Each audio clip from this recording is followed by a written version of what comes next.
Hello everyone, welcome back to the Med Foundations.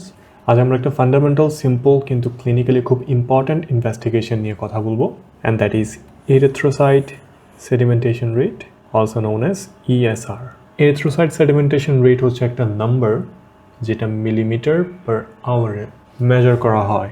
এটা একটা non specific test, মানে এটা কোনো স্পেসিফিক ডিজিজ ডায়াগনোজ করতে পারে না, কিন্তু এটা আমাদেরকে বডিতে ইনফ্লামেশন আছে কিনা, তার অ্যাক্টিভিটি কেমন সেটা বুঝতে অনেক হেল্প করে থাকে। আজ আমরা স্টেপ বাই স্টেপ দেখব ইএসআর কি, ইএসআর ভ্যালুগুলো কেন চেঞ্জ হয়, আর ক্লিনিক্যাল প্র্যাকটিসে এটা আমরা কিভাবে ইউজ করি। So let's dive in. এখন আমরা ইএসআরটাকে ক্লিয়ারলি ডিফাইন করি। ডেফিনেশনের মধ্যে আমরা দেখতে পাচ্ছি বলা হচ্ছে ইএসআর হচ্ছে একটা রেট যেটা মিলিমিটার পার আওয়ারে মেজার করা হয়, যেই রেটের মধ্যে রেড ব্লাড সেল একটা ভার্টিক্যাল টিউবের মধ্যে নিচে তলানি হিসেবে জমা হয়। আমরা বিষয়টাকে আরেকটু সিম্পলভাবে চিন্তা করতে পারি। আমরা একটা টিউব নিলাম, টিউবের মধ্যে আমরা ব্লাড দিলাম, দিস ইজ দ্য ব্লাড। ব্লাডের প্লাজমা কম্পোনেন্ট থাকে, রেড ব্লাড সেল কম্পোনেন্ট থাকে। দেখা যাবে একটা নির্দিষ্ট সময় পর আরবিসি ওয়েট বেশি হওয়ার কারণে নিচে তলানিতে জমবে আর প্লাজমা উপরে ভাসতে থাকবে। এখন আরবিসি কত দ্রুত তলানিতে জমলো প্রথম ঘন্টায়, অর্থাৎ কত রেটে জমলো, সেটাই হচ্ছে ইএসআর। এটা একটা ফিজিক্যাল প্রসেস, এটা কোনো কেমিক্যাল প্রসেস না। ইএসআরটা আমরা কিভাবে মেজার করব? ইএসআর মেজার করার জন্য দুইটা মেথড আছে এবং মেথডগুলোর ডিফারেন্স আমাদের জানতে হবে এক্সামের জন্য। প্রথম যে মেথডটা সেটা গোল্ড স্ট্যান্ডার্ড হিসেবে ধরা হয় এবং মেথডটার নাম হচ্ছে ওয়েস্টারগ্রেন মেথড।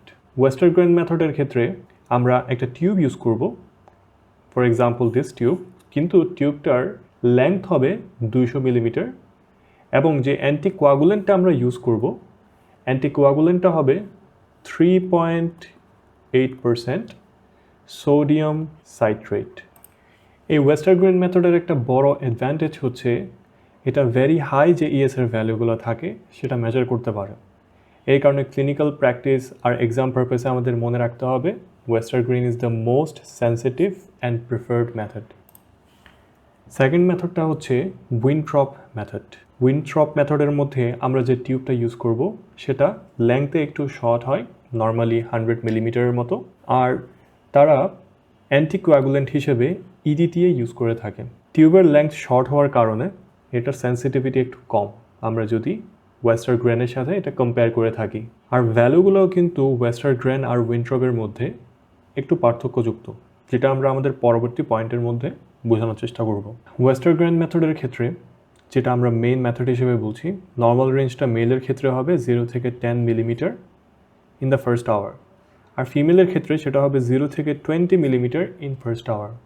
এখানে আমরা একটা স্লাইড ডিফারেন্স দেখতে পাচ্ছি, ফিমেলের ক্ষেত্রে রেটটা একটু হাই দেখতে পাচ্ছি। এটার পেছনে রিজন হচ্ছে ফিজিওলজিক্যাল কিছু ডিফারেন্স এবং হরমোনাল লেভেল। আর উইনট্রপ মেথডের কথা যদি আমরা চিন্তা করি, রেঞ্জটা কিন্তু ওয়েস্টারগ্রেনের তুলনায় একটু টাইটার, মানে রেঞ্জটা ছোট। মেলের ক্ষেত্রে আমরা দেখতে পাবো 0 থেকে 8 মিলিমিটার আর ফিমেলের ক্ষেত্রে 0 থেকে 10 মিলিমিটার। এখানেও যে একটা হায়ার রেঞ্জ আমি ফিমেলের ক্ষেত্রে দেখতে পাচ্ছি, রিজনটা কিন্তু সেম। আমরা এই টেস্ট টিউবের মধ্যে যে আরবিসি তলানি পড়ার ঘটনাটা বলছি, এটা কিন্তু সিম্পল একটা স্টেজের মধ্যে হয় না, 3টা স্টেজে আমরা এটাকে ভাগ করে তারপর স্টাডি করার চেষ্টা করি। কারণ এই যে তলানি পড়ার ঘটনা, এটা কোনো ইউনিফর্ম স্পিডে হচ্ছে না। ফার্স্ট স্টেজের মধ্যে আমরা দেখতে পাই আরবিসি একজনের সাথে আর একজন অ্যাটাচড হয়ে কয়েনের মতো একটা অংশ তৈরি করেছে, যেটাকে আমরা রুলে ফরমেশন বলি। এই কয়েনের মতো একটার সাথে একটা আরবিসি যখন কানেক্ট হয়ে যায়, তাদের ওজন বেশি হওয়ার কারণে তারা কিন্তু একটা কনস্ট্যান্ট র্যাপিড স্পিডে নিচের দিকে পড়তে থাকে। আর এই নিচে পড়ার ঘটনাটা কিন্তু স্টেজ 2 এর মধ্যে আমরা মেজার করি, আর এই স্টেজটাই আমরা ওভারঅল মেইন ইম্পর্ট্যান্ট টাইম হিসেবে কনসিডার করে থাকি। তার মানে স্টেজ 2ই হচ্ছে মেইন ফেজটা। ফাইনালি লাস্ট 10 মিনিট অর্থাৎ স্টেজ 3 এর মধ্যে দেখা যায় আরবিসি তলানিতে জমছে, কিন্তু আরবিসি একসাথে অনেক হয়ে যাওয়ার কারণে তাদের স্পিডটা একটু স্লো হয়ে যায় এবং তারা আস্তে আস্তে নিচে সিঙ্ক করতে থাকে। এখন ইএসআর এর কোর কনসেপ্টটা আমরা একটু খেয়াল করব। ইএসআরটা ডিপেন্ড করে মেইনলি রুলে ফরমেশনের উপর। রুলে ফরমেশনটা কেন হয় এটা জানার জন্য আমাদের আরবিসির মেমব্রেনের দিকে একটু তাকাতে হবে। আরবিসির সেল মেমব্রেন নর্মালি নেগেটিভ চার্জযুক্ত হয়, এই কারণে একটা আরবিসি আরেকটা আরবিসিকে সবসময় বিকর্ষণ বা রিপেল করতে থাকে। এখন আমরা আরবিসির সাথে যদি কিছু প্লাজমা প্রোটিন অ্যাড করতে থাকি, মেইনলি যদি ফাইব্রিনোজেনের কথা চিন্তা করি, দেখা যাবে ফাইব্রিনোজেন আরবিসির এই নেগেটিভ চার্জকে নিউট্রালাইজ অথবা প্রশমিত করছে, কারণ ফাইব্রিনোজেন অথবা গ্লোবুলিন যে প্লাজমা প্রোটিনগুলো থাকে তাদের সারফেসের মধ্যে কিন্তু পজিটিভ চার্জ আছে। এই প্রোটিনগুলো পজিটিভ চার্জযুক্ত হয়ে নিউট্রালাইজ যখন করে দেয় আরবিসিকে, তখন আরবিসি একটা গুচ্ছ তৈরি করতে থাকে অথবা স্ট্যাক তৈরি করতে থাকে। এখন স্ট্যাক তৈরি করার কারণে দেখা যায় এই একটা ইন্ডিভিজুয়াল গুচ্ছের ওয়েট অনেক বেশি হয়ে যায়, যার কারণে গ্র্যাভিটির টানে সে দ্রুত নিচের দিকে জমতে থাকে। তার মানে যত বেশি রোলে ফর্মেশন হবে তত বেশি সেডিমেন্টেশন হবে আর ইএসআর তত বেশি হাই হবে। অনেক ফ্যাক্টর এই ইএসআরটাকে ইনফ্লুয়েন্স করতে পারে। আমরা প্রত্যেকটা ফ্যাক্টর লজিক্যালি ব্রেকডাউন করার চেষ্টা করব এবং সর্বপ্রথম আমরা আরবিসির সাথে রিলেটেড ফ্যাক্টর নিয়ে শুরু করব। রেড ব্লাড সেল কাউন্ট অথবা হেমাটোক্রিট, যেটা আমরা পিসিভি বলি অর্থাৎ প্যাকড সেল ভলিউম, এটা কিন্তু কি কনসেপ্ট। যদি দেখা যায় আরবিসির সংখ্যা কমে যাচ্ছে, যেটা অ্যানিমিয়ার ক্ষেত্রে হয়, দেখা যাবে তাদের মধ্যে পারস্পরিক বাধাটা কম হয়, তাদের বিকর্ষণটা কম হয়। অ্যাজ এ রেজাল্ট ইএসআর কিন্তু বৃদ্ধি পাবে। অন দি আদার হ্যান্ড আমরা যদি চিন্তা করি আরবিসির সংখ্যা বেড়ে যাচ্ছে, যেটা পলিসাইথেমিয়ার মধ্যে হয়, তখন রুলে ফর্মেশনটা কিন্তু বাধাপ্রাপ্ত হবে আর ইএসআর কমে যাবে। মনে রাখতে হবে অ্যানিমিয়া ইএসআর ইনক্রিজ করে, পলিসাইথেমিয়া ইএসআর কমিয়ে দেয়। সেকেন্ড, যদি আমরা চিন্তা করি আরবিসির সাইজটা আমাদের ভাবতে হবে। যদি আরবিসির সাইজ বড় হয়, অর্থাৎ যদি ম্যাক্রোসাইট হয়, তখন সেডিমেন্টেশনটা কিন্তু দ্রুত হবে, কারণ গ্র্যাভিটি তাদেরকে নিচের দিকে পুল করছে। আর স্মলার যদি হয়, উল্টো ঘটনাটা হবে, তাদের সেডিমেন্টেশন রেটটা স্লো হবে। এবং থার্ড যে বিষয়টা, যেটা খুবই ইম্পর্টেন্ট, সেটা হচ্ছে আরবিসির শেপ। অ্যাবনর্মাল শেপ হওয়ার কারণে দেখা যাবে রুলে ফর্মেশনটা ঠিকমতো হবে না, অর্থাৎ স্ট্যাকিং হবে না আরবিসিগুলার। এটা কিন্তু ইএসআর কমিয়ে দিবে। ক্লাসিক এক্সাম্পল হচ্ছে সিকল সেল অ্যানিমিয়া আর স্ফেরোসাইট, যেটা হেরিডিটরি স্ফেরোসাইটোসিসের ক্ষেত্রে দেখা যায়। তাদের এই অ্যাবনর্মাল শেপটা হওয়ার কারণে রুলে ফর্মেশনটা বাধাপ্রাপ্ত হয়। আর এখানে একটা হাইলাইট পয়েন্ট আমাদের মনে রাখতে হবে, সিকল সেল অ্যানিমিয়ার ক্ষেত্রে পেশেন্ট অ্যানিমিক হওয়ার কারণে আমরা ফার্স্টে পড়ছিলাম অ্যানিমিয়া হলে সেডিমেন্টেশনটা ফাস্টার হয়, কিন্তু এখানে একটা ব্যতিক্রম আমরা দেখতে পাবো। কারণ অ্যানিমিয়া হয়ে ফাস্টার হওয়ার যে বিষয়টা, ওই অ্যাডভান্টেজটা এই অ্যাবনর্মাল শেপ ক্যান্সেল আউট করে দিচ্ছে। মানে সিকেল সেল হওয়ার কারণে ইভেনচুয়ালি সেডিমেন্টেশন রেটটা কমে যায় অথবা রুলে ফর্মেশনটা কমে যায়। এ কারণে আমরা দেখতে পাই যে সিকেল সেল অ্যানিমিয়ার মধ্যে পেশেন্টটা অ্যানিমিক হওয়ার পরও অ্যাবনর্মাল সিকেল শেপটা রুলে ফর্মেশন প্রিভেন্ট করে ইএসআরটা লো করে অথবা নর্মালি রাখে। এটা একটা কি এক্সেপশন, যেটা আমাদের অবশ্যই মনে রাখতে হবে। এখন আমরা ব্লাডের যে লিকুইড পার্ট প্লাজমা কীভাবে ইএসআরকে ইনফ্লুয়েন্স করে থাকে সেটা নিয়ে কথা বলবো। এই প্লাজমা প্রোটিনটাই কিন্তু মেইনলি ইএসআরকে ইফেক্ট করে থাকে। ফাইব্রিনোজেন হচ্ছে সবচেয়ে ইম্পর্ট্যান্ট প্লাজমা প্রোটিন, যেটা ইএসআর ইনক্রিজ করতে পারে। ফাইব্রিনোজেন একটা লম্বা এসিমেট্রিক মলিকিউল, যেটা আরবিসির যে নেগেটিভ চার্জটা থাকে সেটাকে খুব ইজিলি নিউট্রালাইজ করে। অ্যাজ এ রেজাল্ট যখন ফাইব্রিনোজেন বাড়তে থাকে, ফাইব্রিনোজেন বাড়ার সাথে সাথে ইএসআরটাও কিন্তু মার্কলি ইনক্রিজড হয়ে যায়। এই কারণে যেসব কন্ডিশনের মধ্যে ফাইব্রিনোজেনের অ্যামাউন্ট বেড়ে যায়, ফর এক্সাম্পল ইনফেকশন যেমন টিবির ক্ষেত্রে অথবা ইনফ্লামেশন, ইএসআর সেখানে মার্কলি ইনক্রিজ হবে। আর গ্লোবিলিনও কিন্তু ইএসআর ইনক্রিজ করে, কিন্তু ফাইব্রিনোজেনের মতো সমানুপাতিক হারে ইনক্রিজ করে না। গ্লোবিলিন ইনক্রিজ করার মতো একটা ডিজিজ হচ্ছে মাল্টিপল মায়োলোমা, আর মাল্টিপল মায়োলোমার ক্ষেত্রেও কিন্তু ইএসআরটা ইনক্রিজ হবে। কিছু অ্যাকিউট ফেজ প্রোটিন আছে, for example C reactive protein অথবা সিআরপি, আর SAA মানে হচ্ছে সিরাম অ্যামিলয়েড এ। এগুলো ইনফ্লামেশনের সময় বেড়ে যায় এবং এরা হাই ইএসআরের পিছনে রেসপন্সিবল। আমরা যদি অ্যালবুমিনের কথা চিন্তা করি, অ্যালবুমিন ফাইব্রিনোজেনের উল্টা কাজটা করে থাকে, কারণ অ্যালবুমিন নিজে নেগেটিভ চার্জযুক্ত, আর নেগেটিভ চার্জযুক্ত অ্যালবুমিন যখন নেগেটিভ চার্জড আরবিসি রিপেল করতে থাকে, তখন দেখা যায় রুলে ফর্মেশনটা হিন্ডার্ড হচ্ছে। অ্যাজ এ রেজাল্ট অ্যালবুমিন যদি বেড়ে যায়, ইএসআর কমে যাবে। On the other hand albumin যদি আমরা কম দেখতে পাই, সেক্ষেত্রে আমরা দেখতে পাবো ইএসআরটা ইনক্রিজ হচ্ছে। অ্যালবুমিন কমে কোন সিচুয়েশনে?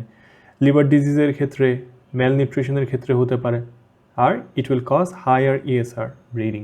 কিছু টেকনিক্যাল প্রবলেমের কারণেও কিন্তু দেখা যায় ইএসআর ফলসলি ইনক্রিজ করতে পারে। যদি আমরা আমাদের টেস্ট টিউবটা ভার্টিক্যালি না রেখে টিল্ট করে দিই, দেখা যাবে এই সাইডের যে আরবিসিগুলো দ্রুত নিচে পড়ছে, যেটা আমাদের ফলসলি দেখাবে ইএসআরটা ইনক্রিজ করছে। টেম্পারেচার ইনক্রিজ করলে ইএসআর ইনক্রিজ হতে পারে। ইভেন আমরা যদি কখনো দেখতে পাই ভাইব্রেশন হচ্ছে টেস্ট টিউবটার মধ্যে, এটাও কিন্তু ফলসলি ইএসআর ইনক্রিজ করতে পারে। এই ধরনের প্রবলেমগুলো যাতে না হয়, ওয়েস্টার গ্রিন যে টিউব সেটা কিন্তু একদম স্পেসিফিক্যালি ডিজাইন করা হয়েছে এই প্রবলেমগুলো থেকে মুক্ত হওয়ার জন্য। ইএসআর যদি কখনো 100 মিলিমিটার/আওয়ারের উপরে চলে যায়, সেটাকে আমরা বলবো স্কাই হাই ইএসআর। তার মানে ইএসআর এর লেভেলটা অনেক বেশি ইনক্রিজ করেছে। আমরা কখন হাই ইএসআরগুলো দেখতে পাবো? ফিজিওলজিক্যালি কিন্তু অনেক সময় হাই ইএসআর দেখা যায়, যেমন ওল্ড এজের মধ্যে, প্রেগনেন্সির ক্ষেত্রে, ভ্যাকসিনেশনের পর, অথবা কেউ যদি হাই অ্যালটিটিউড অর্থাৎ পাহাড় অথবা কোনো উচ্চতায় যায় সমতল থেকে, তখন কিন্তু ইএসআর ফিজিওলজিক্যালি ইনক্রিজ করতে পারে। আর আমরা যদি প্যাথোলজিক্যালি চিন্তা করি, লিস্টটা কিন্তু অনেক লম্বা, কিন্তু আমরা ক্যাটাগরিগুলো চিন্তা করার চেষ্টা করব। ইনফেকশনের ক্ষেত্রে ইএসআর অনেক ইনক্রিজ করে, কারণ ইনফেকশনের ক্ষেত্রে ফাইব্রিনোজেনটা বেড়ে যায়। একটা এক্সাম্পল হচ্ছে টিউবারকিউলোসিস। আর ইনফ্লামেটরি অথবা অটোইমিউন ডিজিজ যেমন rheumatoid arthritis, systemic lupus erythematosus or SLE, আর রিউমেটিক ফিভারের ক্ষেত্রেও কিন্তু আমরা দেখতে পাই ইএসআর ইনক্রিজ করছে। আর ম্যালিগন্যান্সি, স্পেশালি যেটা অ্যাডভান্সড ক্যান্সার আর মাল্টিপল মায়োলোমার ক্ষেত্রে ইএসআর স্কাই হাই হচ্ছে, কারণ ম্যালিগন্যান্সি যখন অ্যাডভান্স স্টেজে চলে যায় তখন কিন্তু ইমিউনোগ্লোবুলিন অথবা অ্যান্টিবডি অনেক বেশি ইনক্রিজ করে। আর যেসব কন্ডিশনে রেড ব্লাড সেলের কাউন্ট অনেক লো হয়ে যায়, যেমন প্লাস্টিক অ্যানিমিয়া অথবা কালাজার অথবা ভিসারাল লিশমিনিয়াসিসের ক্ষেত্রেও কিন্তু আমরা দেখতে পাবো ইএসআরটা অনেক স্কাই হাই হচ্ছে, কারণ এইসব কেসে গ্লোবুলিনটা বেড়ে যায়। আমরা যখনই এই ইএসআরটা 100-এর উপরে দেখতে পাবো, এটা আমাদের রেড ফ্ল্যাগ হিসেবে চিন্তা করতে হবে। এটা স্ট্রংলি সাজেস্ট করে থাকে যে আন্ডারলাইং কোনো একটা প্যাথোলজি আছে। আর আমরা ক্লাসিক কন্ডিশনগুলোর কথা আগেই বললাম, তাও আরেকবার রিক্যাপ করে দেওয়া যাক। মাল্টিপল মায়োলোমা আমাদের চিন্তা করতে হবে, TB, SLE, rheumatoid arthritis, advanced malignancy অথবা প্লাস্টিক অ্যানিমিয়া, এসব আমাদের মাথায় রাখতে হবে। ইএসআর হাই হওয়ার পাশাপাশি কোন কোন ক্ষেত্রে ইএসআর কমে যেতে পারে সেটা জানাও কিন্তু আমাদের জন্য সমানভাবে গুরুত্বপূর্ণ। আমাদের জাস্ট মেইন ক্লুটা মনে রাখতে হবে যে কখনো যদি আরবিসি কাউন্ট ইনক্রিজ করে অথবা আরবিসি শেপ যদি অল্টার্ড হয়ে যায়, সেই ক্ষেত্রে আমরা লো ইএসআর দেখতে পাবো। এখন আমরা কয়েকটা কজ ইনলিস্ট করতে চাই। ফার্স্ট অফ অল আমরা বলতে পারি পলিসাইথেমিয়া। পলিসাইথেমিয়ার মধ্যে অনেক বেশি সেল হওয়ার কারণে দেখা যায় রোলে ফরমেশনটা ঠিকমতো হয় না, যার কারণে আমরা লো ইএসআর দেখতে পাবো। সিকেল সেল অ্যানিমিয়া, যেখানে আরবিসির শেপটা সিকেলের মতো হয়ে যায়, আর এটার কারণে কিন্তু রোলে ফরমেশনটা হবে না। যদিও এখানে অ্যানিমিয়ার কম্পোনেন্টটা আছে, কিন্তু এই অ্যাবনর্মাল শেপটা রোলে ফরমেশন প্রিভেন্ট করার কারণে ইএসআর আর ইনক্রিজ না করে ডিক্রিজ করবে। কনজেস্টিভ কার্ডিয়াক ফেলিয়ারের ক্ষেত্রেও কিন্তু এই ইএসআরটা কমে যেতে পারে। আর কনজেস্টিভ কার্ডিয়াক ফেলিয়ারের ক্ষেত্রে রিজন কিন্তু মাল্টিফ্যাক্টোরিয়াল, এবং একটা রিজন হচ্ছে হিমোডাইলেশন, অর্থাৎ রক্তটা তরল হয়ে যাওয়া। আর যেসব কন্ডিশনে ফাইব্রিনোজেন কমে যায়, যেমন লিভার ফেলিয়ার হলে, অথবা অনেক সময় দেখা যায় যে এমন রেয়ার কন্ডিশন হয় যেখানে ফাইব্রিনোজেন তৈরি হচ্ছে না, যেটাকে আমরা বলি ফাইব্রিনোজেনেমিয়া, এসব ক্ষেত্রে আমরা লো ইএসআর দেখতে পাবো। এখন তুমি ইমাজিন করো, তুমি একটা ক্লিনিকের মধ্যে আছো, একটা এল্ডারলি ফিমেল পেশেন্ট আসলো যিনি ব্যাক পেনের কমপ্লেন করছেন, এবং তুমি দেখতে পেলে যে ইএসআরটা অনেক হাই। এখন আমার নেক্সট স্টেপটা কী হবে? এটা কিন্তু একটা ক্লাসিক সিনারিও যেটা মাল্টিপল মায়োলোমার দিকে আমাদের পয়েন্ট করছে। আমার ইনভেস্টিগেশনগুলো নিচে আমি মেনশন করবো এভাবে। আমার সবার আগে একটা সিবিসি করতে হবে, that means complete blood count. এই সিবিসি করে আমি অ্যানিমিয়াটা চেক করব, এবং বোন মেরো এক্সামিনেশন করব প্লাজমা সেল দেখার জন্য। সিরামের কিছু টেস্ট করব, যেমন serum total protein, albumin, calcium, কারণ এই ভ্যালুগুলো মাল্টিপল মায়োলোমার ক্ষেত্রে ইনক্রিজ করতে পারে। আর মোস্ট ইম্পর্টেন্টলি আমার যেটা করতে হবে সেটা হচ্ছে সিরাম প্রোটিন ইলেকট্রোফোরেসিস, যেটা আমরা উপরে এখানে পয়েন্ট আউট করছি। কারণ এই সিরাম প্রোটিন ইলেকট্রোফোরেসিস আমরা যখন করব, তখন আমরা এম স্পাইক দেখতে পাবো। এম স্পাইক মানে হচ্ছে মনোক্লোনাল ইমিউনোগ্লোবুলিন। আর ইউরিন এক্সামিনেশন আমরা কেন করব? ইউরিন এক্সামিনেশন করব আমরা ব্যান্স জোন প্রোটিন আছে কিনা চেক করার জন্য। এক্স রে করব লাইটিক লিশনের জন্য। এই যে আমরা এখানে যে টেস্টগুলোর নাম বললাম, এটা কিন্তু ইএসআর থেকে এসেছে। এই ইএসআরটার মাধ্যমে কিন্তু আমরা একটা স্পেসিফিক ডায়াগনস্টিক পাথওয়ের দিকে আমাদের স্টেপটা নিতে পারি। আমরা যে ব্যানজোন প্রোটিনের কথা বলেছি, এটা মাল্টিপল মায়োলোমার ক্ষেত্রে ইউরিনের মধ্যে পাওয়া যায়। আর এই ব্যানজোনস প্রোটিনটা হচ্ছে মনোক্লোনাল প্রোটিন অথবা ইমিউনোগ্লোবুলিন। আর আমরা যে লাইটিক লিশনের কথা বলছি, এটা আমরা এক্স রে করলে বোনের মধ্যে পাবো। স্পেশালি স্কালের মধ্যে দেখা যাবে যে একটা পাঞ্চড আউট লিশন তৈরি হচ্ছে, একটা হতে পারে, একের অধিক হতে পারে। যখন আমরা এই জিনিসগুলা চেকলিস্টের মধ্যে পেয়ে যাব, তখন আমরা স্ট্রংলি বলতে পারবো এটা একটা মাল্টিপল মায়োলোমার কেস। এখন আমরা এক্সামের জন্য অ্যাবসলিউটলি যেটা আমাদের জানতেই হবে, অর্থাৎ মাস্ট নো ইনফরমেশনগুলো একবার কনসলিডেট করে নেই। ফার্স্টে আমাদের জানতে হবে এএসআর একটা নন স্পেসিফিক টেস্ট অথবা নন স্পেসিফিক মার্কার, কারণ এটা একটা স্পেসিফিক ডায়াগনোসিস আমাদের হেল্প করে না। এটা স্ক্রিনিংয়ের জন্য ইউজ করা হয়, এটা স্ক্রিনিংয়ের জন্য ইউজ করা হয়ে থাকে। আর আমরা যখন মেথডের কথা বলবো, তার মধ্যে ওয়েস্টারগ্রেন মেথডটা হচ্ছে গোল্ড স্ট্যান্ডার্ড। প্লাজমা প্রোটিনের মধ্যে ফাইব্রিনোজেনটাই কি ডিটারমিনেন্ট হিসেবে কাজ করে। অ্যানিমিয়ার কারণে ইএসআর ইনক্রিজ করতে পারে, পলিসিথিমার কারণে ইএসআর কমতে পারে। সিকেল সেল অ্যানিমিয়া একটা ক্লাসিক এক্সেপশন, যেখানে অ্যানিমিয়ার কারণে ইএসআর ইনক্রিজ না করে অ্যাবনর্মাল সেল শেপের কারণে ইএসআর কমছে। আর যখন ইএসআর অনেক বেশি বেড়ে যায়, অর্থাৎ স্কাই হাই হয়ে যায়, এটা কিন্তু কিছু সিরিয়াস ডিজিজের জন্য একটা ইন্ডিকেশন হয়ে থাকতে পারে। For example multiple myeloma, TB অথবা অ্যাডভান্সড ক্যান্সার। আর লো এএসআর এর কজগুলো হচ্ছে পলিসাইথেমিয়া, সিকেল সেল ডিজিজ আর স্পেরোসাইটোসিস। আমরা যদি এখন সাম আপ করতে চাই, তাহলে আমরা বলতে পারি ইএসআর কিন্তু একটা সিম্পল টেস্ট, কিন্তু এর সায়েন্সটা ইন্টারেস্টিং। এটা ডিরেক্টলি আমাদের দেখিয়ে দেয় রেড সেলের ইন্টারাকশন আর প্লাজমা প্রোটিনের ইফেক্ট। এটা স্পেসিফিক না হলেও একটা পাওয়ারফুল ক্লু। যখন একটা পেশেন্টের ইএসআর অনেক হাই পাবো, স্পেশালি এল্ডারলি পেশেন্টে, তখন মাল্টিপল মায়োলোমা, টিবি, কোলাজেন ডিজিজগুলো আমার মনে রাখতে হবে। আর যদি ইএসআর নর্মাল হয়, পেশেন্ট সিক থাকে, তাহলে বুঝতে হবে যে ইএসআর সব কিছুর আনসার না। ক্লিনিক্যাল কোরিলেশনের সবচেয়ে important. Next time ESR report দেখতে এই বেসিক সায়েন্সটা মনে রাখবা, তাহলে ডিসিশন মেকিং অনেক ইজিয়ার হয়ে যাবে।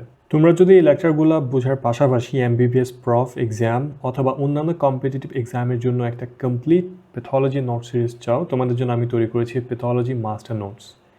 এগুলো কনসেপ্ট বেসড, এক্সাম ফোকাসড এবং নিয়মিত আপডেট হয়। ইন্টারন্যাশনাল স্টুডেন্টস কার্ড বা পেপিএল দিয়ে অ্যাক্সেস করতে পারবে। আর বাংলাদেশ থেকে পারচেস করার জন্য বিকাশ পেমেন্ট অপশন ইউজ করতে পারবে। Check the description now to get the notes. And thank you for watching the video. Stay tuned for the next one. This was Med Foundations.